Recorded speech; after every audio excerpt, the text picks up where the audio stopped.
Voilà, donc le but de ce texte, c'était de faire communiquer le discours historique de Jean-Baptiste Fressos et Christophe Bonneuil sur l'Anthropocène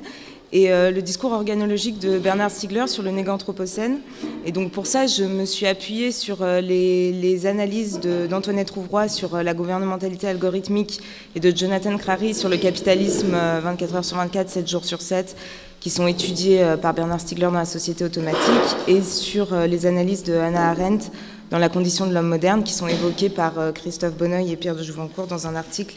qui s'appelle « En finir avec l'épopée, récit, géopouvoir et sujet de l'Anthropocène ». Donc voilà, le fait de mettre en relation ces textes, c'est aussi, pour moi, c'est aussi une tentative d'essayer de les comprendre. Donc je m'excuse d'avance pour les éventuels malentendus et je vous remercie beaucoup de m'écouter. Et je remercie aussi beaucoup Bernard Stiegler et Caroline Stiegler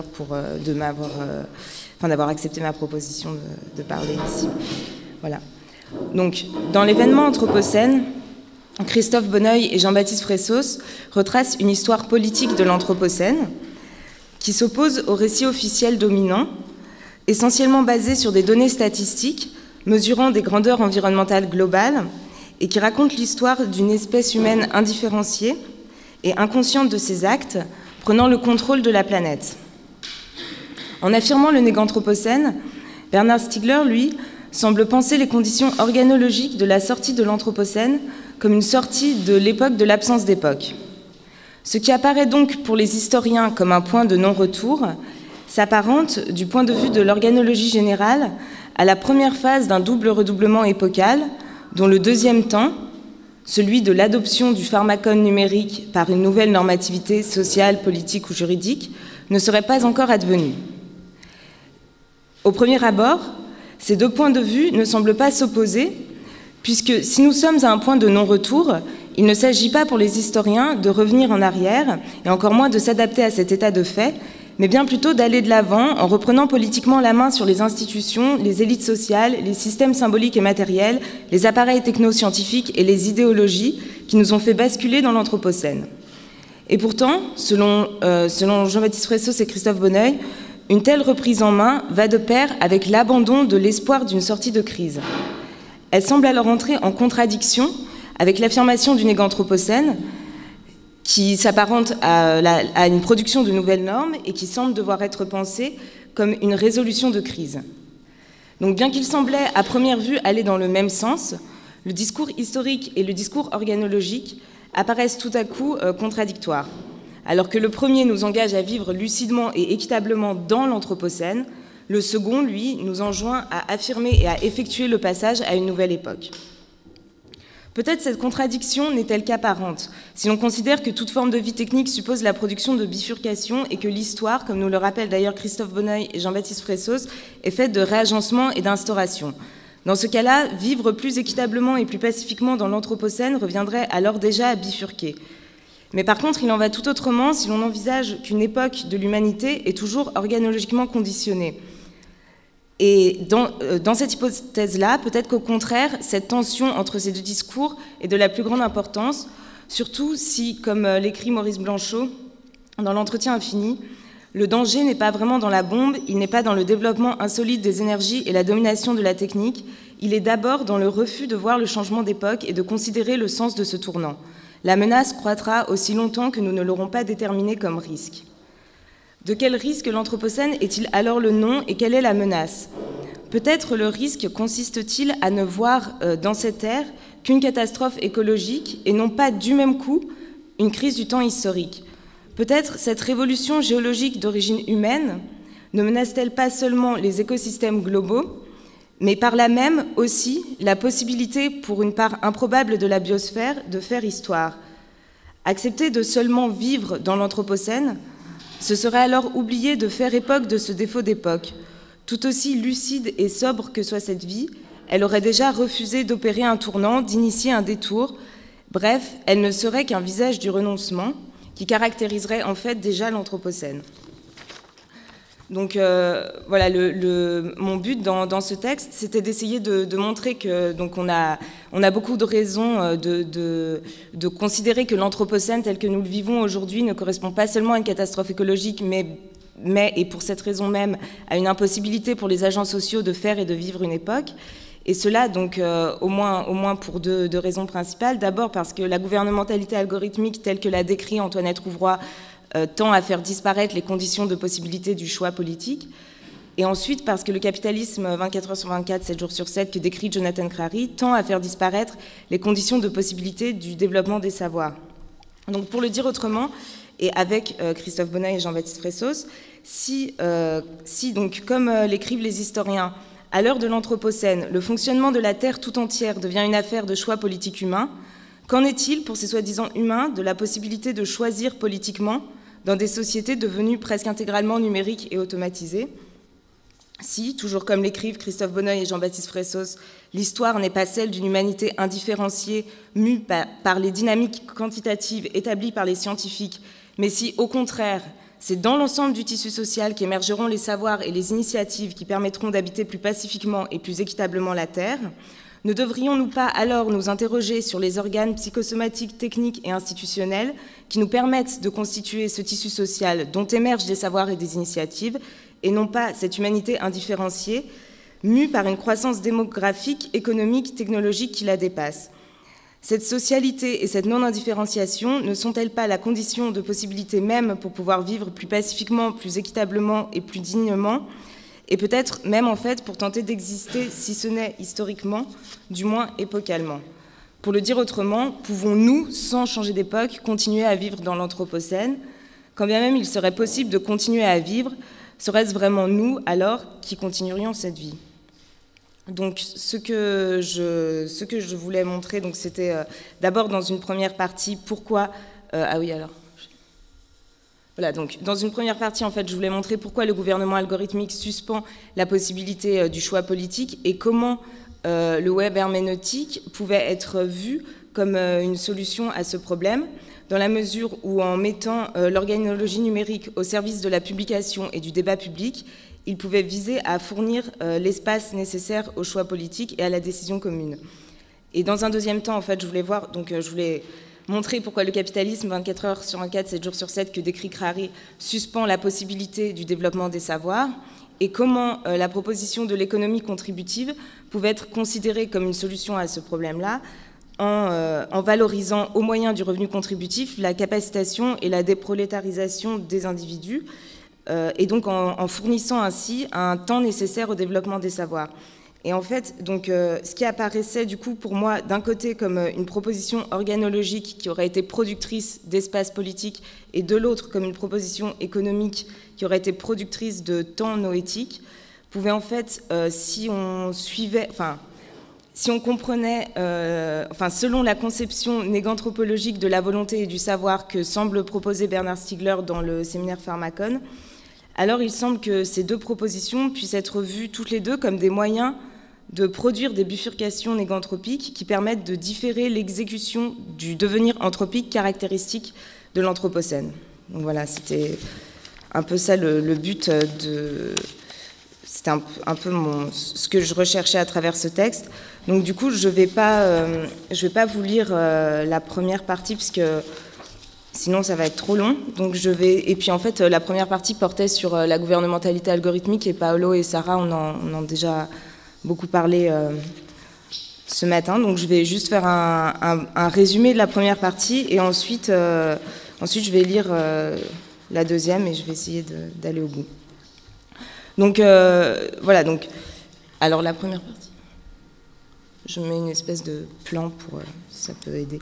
Donc selon Jean-Baptiste Fressos et Christophe Bonneuil, les récits historiques qui racontent l'Anthropocène constituent des histoires par le chiffre qui nient la puissance d'agir des agents sociaux. Et donc il s'agissait pour moi de montrer dans la première partie que cette négation de la puissance d'agir n'avait pas seulement lieu sur le plan des discours des historiens, mais était aussi effectivement mise en œuvre par les dispositifs technologiques au service de la gouvernementalité algorithmique, qui sont décrits par Antoinette Rouvroy et Thomas Berns. Donc en gros, il s'agissait de dire que la mise en ombre des impacts humains par les récits historiques correspond à une mise en ombre de la vie par le nouveau pouvoir statistique. Donc il s'agissait ensuite de montrer que ce comportementalisme numérique menaçait ce que Arendt décrit comme le caractère imprévisible de l'action humaine, qui seul lui permet d'être historique en tant qu'initiatrice de nouveautés, et que un tel gouvernement va aussi suspendre la possibilité pour les acteurs de faire rapport et d'interpréter leurs actes, là où Arendt affirme que l'acte ne prend sens que dans la parole par laquelle l'agent s'identifie comme acteur, si bien que la possibilité d'action signifiante se voit court-circuitée par la production de comportements réflexes. Donc, voilà, je voulais ensuite insister sur le fait qu'un tel processus qui empêche les agents d'agir en les empêchant de vouloir nous invitait à réenvisager les rapports entre action et volonté, non pas comme une opposition entre des actes inconscients automatiques et une volonté qui serait libre et maîtresse d'elle-même, mais plutôt comme le même court-circuit en fait d'une capacité de bifurquer. Et ensuite, donc, je voulais interpréter le profilage et les anticipations autoréalisatrices par les algorithmes comme des moyens de court-circuiter ce que Arendt considère comme la dimension révélatrice de l'action et de la parole. Donc pour Arendt, en fait, l'action et la parole ne sont pas seulement des moyens de faire quelque chose ou de communiquer un message, mais elle précise que ce sont des manières pour les sujets de s'apparaître les uns les autres et à eux-mêmes dans leur unicité. Et pour elle, donc, cette révélation est essentielle à la constitution d'un espace du paraître, au sein duquel les agents se révèlent, se relatent et se relient, et qui précède toute constitution formelle du domaine public. Donc le domaine public ne peut pas être maintenu si la puissance qui jaillit entre les hommes agissant et parlant retombe.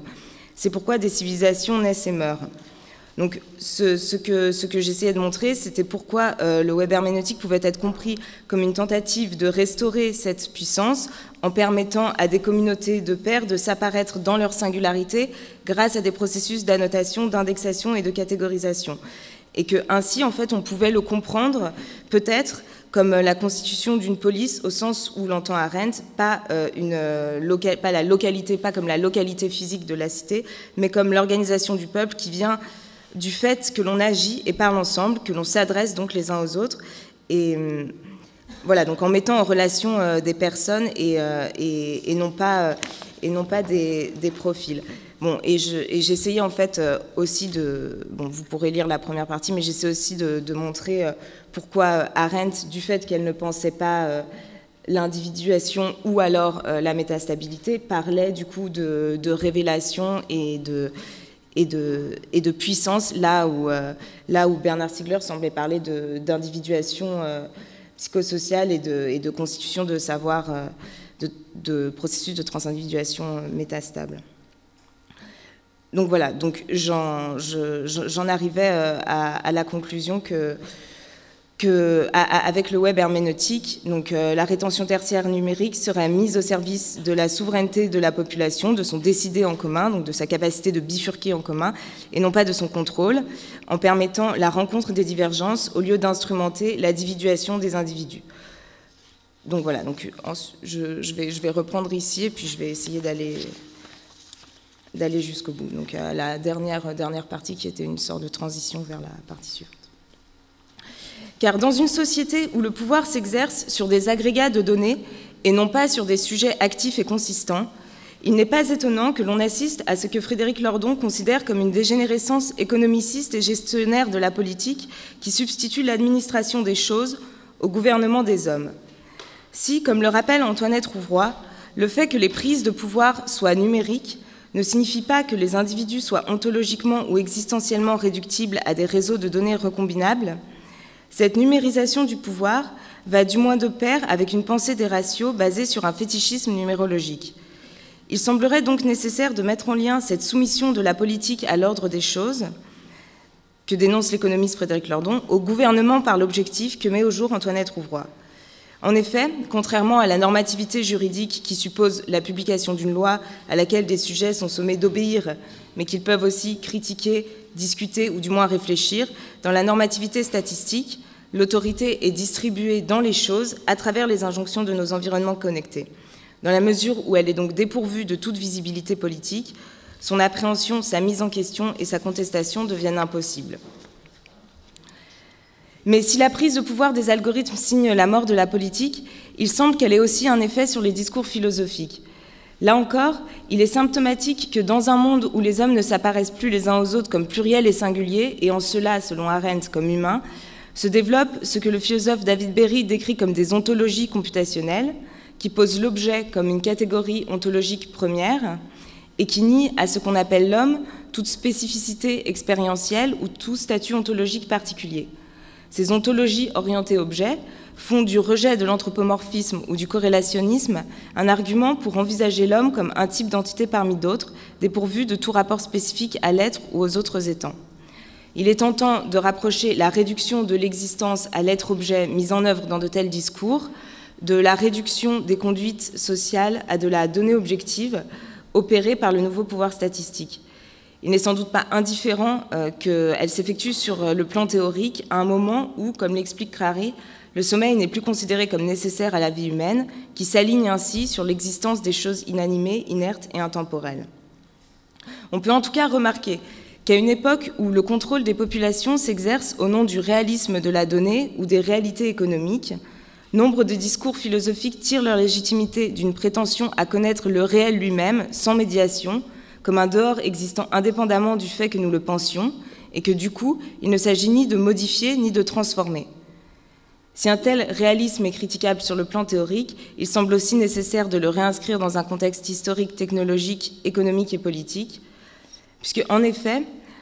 ne saisissant pas la différence ontologique comme un processus néganthropologique, il conduit à la dénier et participe du même coup à sa non-effectuation. Autrement dit, dans la mesure où il rend impensable l'être ou le devenir au monde que nous sommes nous-mêmes, de telles pensées risquent de jouer le jeu de la société automatique quand celle-ci nous empêche, comme l'écrit Bernard Stiegler, de venir à notre propre rencontre tout en venant à la rencontre du monde. Bref, cet effort pour saisir et décrire une réalité objective et absolue pourrait aussi empêcher de saisir le rêve comme condition de réalisation du réel et pourrait risquer d'engendrer une abdication de la responsabilité de vivre le monde. Donc voilà. En effet, selon André Gortz, un monde vécu se définit par le fait que les résultats des activités correspondent aux intentions qui les portent, que les individus sociaux y voient, comprennent et maîtrisent l'aboutissement de leurs actes. Alors effectivement, il semble que sous le régime de la gouvernementalité algorithmique, la possibilité pour les individus de vivre un monde semble menacée. Or, c'est bien un tel monde vécu que l'écologie politique a pour but de protéger. En effet, Gortz écrit que la nature de l'écologie politique que l'écologie politique se propose de défendre, n'est pas d'abord la nature des naturalistes, mais bien la nature au sens du milieu qui paraît naturel, parce que ses structures et son fonctionnement sont accessibles à une compréhension intuitive et à une saisie pratico-sensorielle. Or, il semble que le fonctionnement du capitalisme 24/7, tel que le décrit Crary, mette en péril le maintien d'un tel milieu.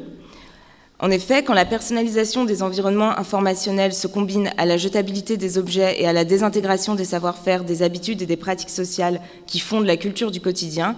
il semble que l'entre-deux artificiel qui s'étend entre les individus sociaux n'ait plus de raison d'être.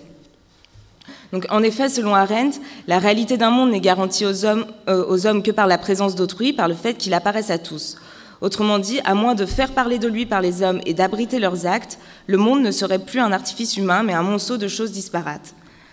Or, la personnalisation des offres d'informations, de services et de produits rendue possible par l'analyse de données contribue à enfermer les individus dans des environnements informationnels adaptés à leurs identités numériques ou à leur profil.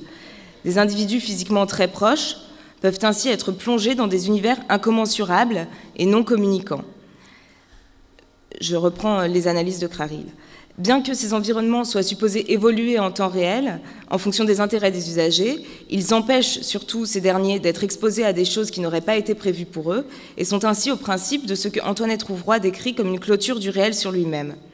Selon Jonathan Crary, les rapports interhumains qui forment la base de l'espace public deviennent ainsi parfaitement insignifiants pour une telle insularité digitale fantasmatique. L'expérience des individus parcellisés et fragmentés en micro-mondes d'affects et de symboles préfabriqués tend à faire disparaître tout intérêt général. Or, si l'intérêt n'est autre que ce qui est entre les individus, ce qui les met en relation, l'impossibilité d'un intérêt commun risque surtout de devenir la perte de l'intérêt lui-même, de même que, comme l'écrit Gortz, la possibilité d'avoir un monde disparaît avec celle de l'avoir en commun. Donc cette disparition du monde commun va de pair avec celle de la sphère domestique, puisque toute parcelle d'attention disponible va se voir captée au profit de comportements de consommation et que la plupart des nécessités apparemment irréductibles de la vie humaine se voient soumises à une opération de profitabilité massive. Donc, que les individus consomment des produits matériels, de l'information en continu ou de la relation sociale en réseau ne change rien au point de vue de Crary, selon lequel il n'existe ainsi plus aucun domaine de l'existence hors d'atteinte des firmes du capitalisme numérique. Cette privatisation met en danger l'effectivité de la vie quotidienne, qui est pour lui le soubassement a priori de toutes les sociétés. Le quotidien ne peut donc plus se faire producteur de formes de vie, d'opposition ou de résistance, puisque les individus sont extraits du milieu contingent, problématique et partagé, dans lequel seulement de telles formes de vie peuvent surgir.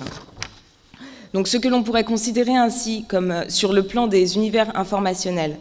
comme un isolement synchronique des individus, qui empêche les individus coprésents de se rapporter les uns aux autres, semble aller de pair sur le plan des objets ou des appareils techniques du monde physique, avec leur isolation diachronique qui les empêche en fait de se rapporter avec les générations passées et les empêche de transmettre une expérience aux générations futures. Puisque au sein d'une économie dans laquelle, comme l'écrit Crary, il faut que les choses soient dévorées et jetées presque aussi vite qu'elles apparaissent, les objets d'usage tendent à perdre tout caractère de durabilité et à se confondre progressivement avec des choses à consommer qui ont pour fin de disparaître et non pas de durer. Donc le fonctionnement du système repose d'ailleurs sur un tel devenir des objets, puisque tout ce qui est irréparable ou démodé devra être remplacé et donnera lieu donc à une maximisation des profits, une rentabilisation des capitaux, qui va dans le sens d'une augmentation des échanges marchands et donc qui va dans le sens en fait des indicateurs de croissance. Or, donc Crary précise que tant que les destructions apparaîtront comme des gains essentiels au fonctionnement du système et que l'innovation sera permanente, Crary explique que le rapport perceptif et cognitif aux technologies de l'information et de la communication continuera à être vécu comme une aliénation et comme une diminution de la puissance d'agir des individus, puisque l'accélération du rythme d'émergence des nouveaux produits implique la prolétarisation croissante des utilisateurs en empêchant que se développe une quelconque familiarité avec les objets. Les usagers n'ont donc plus le temps d'apprendre et de comprendre le fonctionnement interne et de plus en plus complexe d'appareils qu'ils se voient donc dans l'obligation de consommer.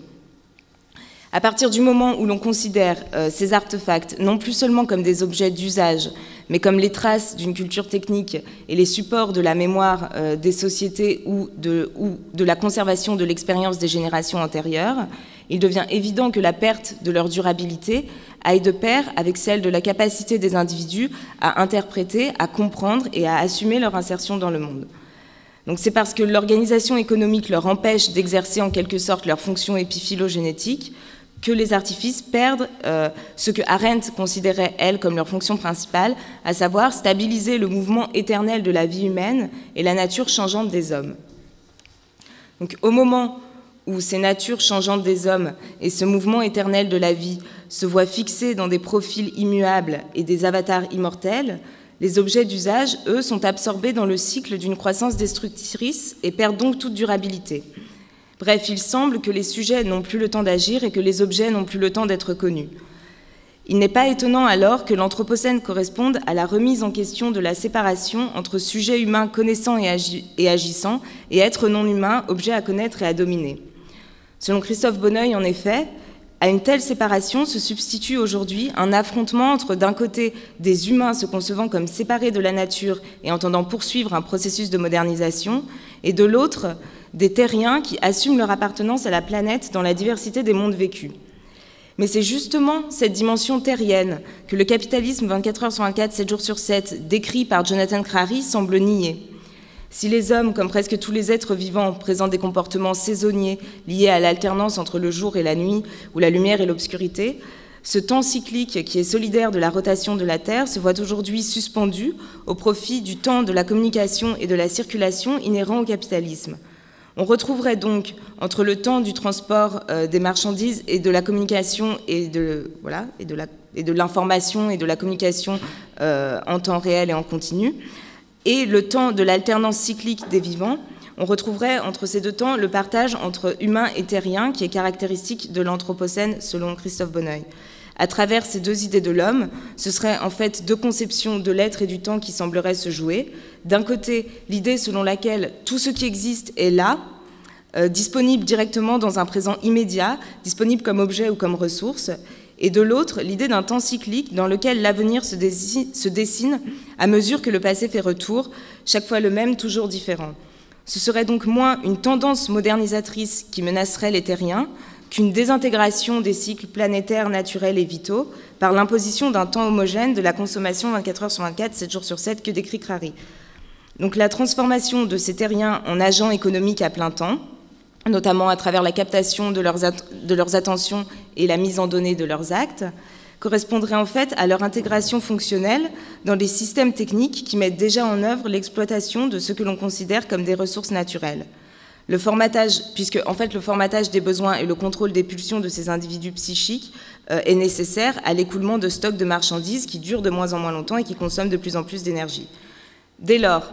la solidarité intrinsèque entre la catastrophe écologique globale et la diffusion mondiale d'un comportement de consommation semble pouvoir être saisie toutes deux comme les deux phases d'un même processus anthropique. Et on comprend mieux pourquoi Gortz peut affirmer que la protection du milieu de vie au sens écologique va de pair avec la défense de ce qu'il appelle le monde vécu. En effet, toutes deux sembleraient pouvoir s'apparenter à un même combat pour la valorisation de la négantropie. Donc, si, comme l'affirmait déjà Arendt, les membres d'une société de consommateurs ne peuvent plus vivre du tout dans un monde, et que c'est au sein d'un tel monde commun et contingent que des actions historiques et imprévisibles peuvent advenir, il semble nécessaire de rompre avec le principe de la redistribution du pouvoir d'achat sous forme de salaire, qui, associé au marketing et à la publicité, ne peut qu'engendrer des comportements de consommation solidaires d'une prolétarisation anthropique. Alors, c'est pourquoi on pourrait voir donc, dans le projet d'une société contributive, c'est un tel critère de redistribution qui semble remis en question, puisqu'une telle économie propose de s'appuyer sur la redistribution des gains de productivité sous forme de temps, rendu disponible par l'automatisation de la production, et sur un revenu contributif qui a pour fonction d'inciter les individus à socialiser ce temps au cours de processus de partage et de développement de savoir, et qui vise donc à transformer un temps de captation des attentions en un temps de développement des capacités. Donc, quand on comprend que les individus, en apprenant, transmettant et en participant à l'évolution de savoir, les individus psychiques concourent en fait à la production de bifurcation au sein de processus de transindividuation et diffèrent l'exécution de la loi anthropique du devenir en le polarisant vers un avenir, alors on comprend que le revenu contributif, en tant qu'il favorise de telles pratiques et donc de telles bifurcations, peut être saisi comme producteur de valeurs néganthropiques. Il apparaît donc à la fois comme un moyen de déprolétarisation des individus et comme un moyen qu'on pourrait considérer de différenciation du temps. Une telle différenciation pourrait presque s'apparenter à la production de durée bergsonienne, entendue comme un processus de conservation du passé dans le présent, qui permet la création d'imprévisibles nouveautés et permettrait ainsi de lutter contre la désintégration du temps cyclique mise au jour par Crary. Mais si le développement d'un savoir implique la conservation d'un passé comme la projection d'un avenir, une telle conservation et une telle projection, et ça c'est ce que Bergson ne pense pas, repose elle-même sur l'intériorisation et l'extériorisation, enfin, dans le cas du savoir, elle repose sur l'intériorisation et sur l'extériorisation socialisée de supports hypomnésiques. Bref, il semble que les potentialités anthropiques et néganthropiques des savoirs ne soient pas pensables sans prendre en compte la singularité des processus anthropiques et néganthropiques induits par la forme technique de la vie. C'est pourquoi la valorisation du développement de savoirs néganthropiques par le revenu contributif semble reposer sur la mise au jour du rôle de l'artefactualité technique dans la constitution des savoirs. Et ça, c'est le but donc, des études digitales qui se proposent d'appréhender l'histoire des savoirs à partir de la question de leur support, compris comme des rétentions tertiaires. Donc, les études digitales constituent ainsi un programme de recherche qui remet en cause le partage classique entre sciences de la nature et sciences humaines. Or, selon Christophe Bonneuil et Jean-Baptiste Fressos, c'est bien ce partage qui structure l'architecture des savoirs et des universités que l'Anthropocène implique de dépasser.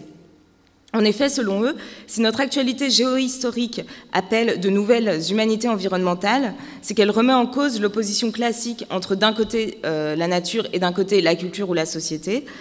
Et pour Christophe Bonneuil, il s'agit alors d'échapper à à une alternative théorique en fait, qui enferme l'imaginaire écologique occidental entre d'un côté une position séparatiste qui conçoit l'environnement comme une nature extérieure et séparée de nous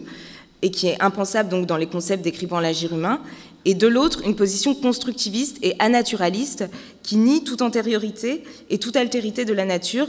et qui célèbre le caractère désormais construit de la Terre à travers la géo-ingénierie et le transhumanisme.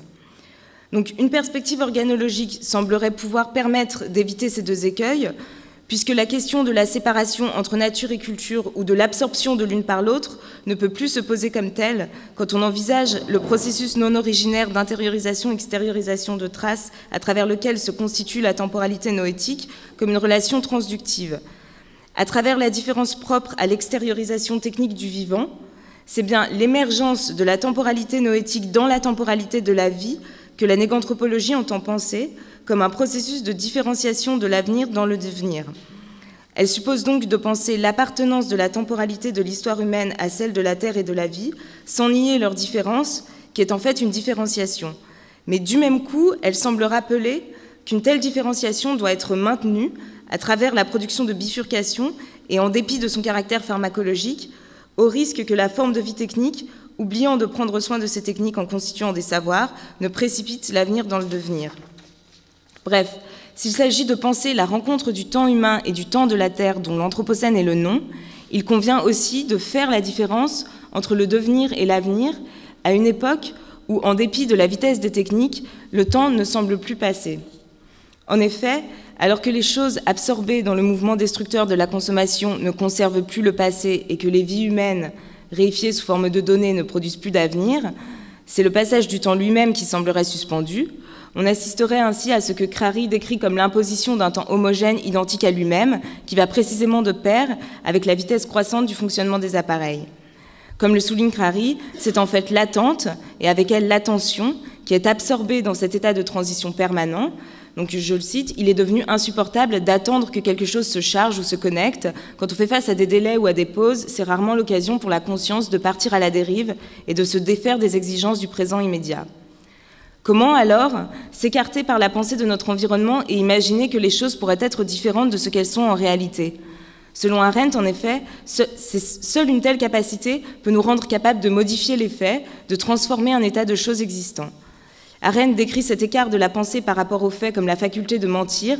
mais on voit bien qu'un tel écart s'apparente aussi à ces états de rêve éveillé ou d'introspection distraite que, selon Crary, les environnements 24 heures sur 24, 7 jours sur 7 nous rendent incapables d'éprouver dans le but de diminuer notre puissance d'agir. Donc on aurait là moins une opposition entre une vérité et une capacité à mentir qu'une opposition en fait entre une injonction à un prétendu réalisme objectif et la destruction d'une faculté de rêver. Donc, selon Bernard Stiegler, ce rêve éveillé est pourtant la condition de toute pensée, celle-ci n'étant rien d'autre que la capacité de rêver les conditions de sa propre réalisation. Il n'est pas étonnant dès lors que le capitalisme qui part à l'assaut de nos rêves soit aussi celui qui proclame la fin de la théorie, car la théorie, en ce sens, en tant qu'elle s'écarte des faits ou des données pour en proposer une interprétation, est déjà la réalisation d'un rêve noétique, la projection hors de soi d'un cinéma intérieur qui n'a lui-même pu s'effectuer que sur la base de l'intériorisation de traces laissées par d'autres rêves. Le rêve noétique, en effet, comme rêve qui pense, conduit à des réalisations, et la technique n'est autre que ce pouvoir de réaliser des rêves, que ce soit sous la forme d'inventions techniques, de création artistique, d'institutions politiques, d'entreprises économiques, de mouvements et de bricolages sociaux. Là, je cite la société automatique. Donc, on le voit bien ici, la réalisation de ces rêves par l'être organologique et pharmacologique n'est autre que la réalisation d'un monde, et c'est pourquoi il semble que la dissolution de ce que Gortz décrit comme le monde vécu soit intrinsèquement solidaire de la destruction de la faculté de rêver.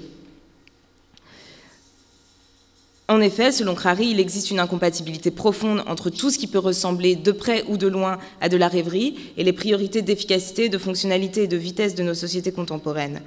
Mais plutôt qu'une incompatibilité entre rêverie et vitesse, il faudrait aussi peut-être souligner l'incompatibilité entre ce présent immédiat et homogène et le temps du rêve, puisque si, comme l'écrit Freud, le rêve qui nous montre nos désirs réalisés nous mène dans l'avenir, mais cet avenir qui est présent pour le rêveur est modelé par le désir indestructible à l'image du passé,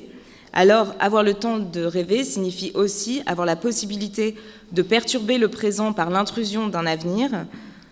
qui est toujours, semble-t-il, un retour du passé. Donc si une telle perturbation n'est autre que le travail du désir, alors elle suppose la capacité organologiquement conditionnée à s'attacher à ce que Bernard Stiegler décrit comme ce qui n'existe pas, bien que cela consiste plus que tout ce qui existe. Bref, la capacité à idéaliser et à infinitiser un objet. Donc, voilà, pour conclure, je reprenais une question que posaient Christophe Bonneuil et Jean-Baptiste Fressos, qui demandaient « Que nous reste-t-il d'infini dans un monde fini ?» Donc si ce pouvoir d'infinitiser du désir n'est autre que le détour en quoi consiste la vie technique, qui constitue elle-même cette forme amplifiée et hyperbolique de négantropie ou d'entropie, alors l'infini qu'il nous reste pourrait bien être ce négantropos que nous ne sommes que par intermittence. Toujours selon Christophe Bonneuil et Jean-Baptiste Fressos, l'une des tâches majeures de la philosophie contemporaine consiste à repenser la liberté autrement que comme arrachement aux déterminations naturelles, afin de lui donner des fondements matériels différents et de lutter contre la vision libérale, individualiste et consumériste de la liberté qui s'est imposée culturellement sur la planète entière. Peut-être alors cette liberté devrait-elle être saisie comme un savoir-pouvoir bifurqué dans le devenir anthropique en différant son exécution. Et peut-être dans ce cas-là, des propositions comme le web herméneutique ou le revenu contributif pourraient être comprises comme les fondements non seulement matériels, mais surtout organologiques et économiques de ceux qui ne pourraient dès lors plus vraiment être pensés comme liberté. Puisque, en effet, cette quasi-causalité néganthropique ira nécessairement de pair avec la capacité de précipiter indifféremment le déchaînement de l'entropie. Autrement dit, la liberté d'un être organologiquement conditionné ne peut être que pharmacologique, mais il ne faudrait pas pour autant oublier de la penser ou de l'exercer, puisque c'est l'avenir qui semble être en jeu. Voilà, merci beaucoup de...